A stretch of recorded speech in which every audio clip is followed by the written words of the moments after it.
Usa ka grade 10 student ang namatay sa Pagarian City tungod kuno sa rabies human kini napaakan og iro. Ani ang report. Dili na matuman ang pangandoy sa grade 10 student nga si Aljon Teres, 16 anyos, nga mahimong civil engineer tungod namatay siya sa rabies. Sumala sa inahan sa biktima nga si Rosemary Teres. Wala mitukan kanila ang anak nga napaakan di ay kiniog irong latagaw kapin upat ka bulan na ang nakalabay. Netong Sabado lang, gikalintura kuno si Aljon apan naayo ra kuno kini sa pipila ka adlaw. Apan netong May 26 lang, naluya kuno si Aljon hinungdan nga gidala gilayon nila sa ospital og didto nila nahibaw-an nga nagka-rabies kini. Upat na kuno ka ospital ang gilang giatuan apan ginabalibaran kuno sila kanunay kay walay tambal sa rabies.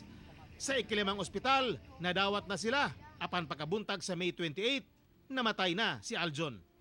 Wala nagipahaya pa ang patayng lawas ni Aljon. Wala na mo gihaya kay ang istorya sa doktor dili na ipagi sa balay ipalargog lubong. Taga Malinda lang dito pa ilisan ipalargog lubong kay makuan daw ang virus.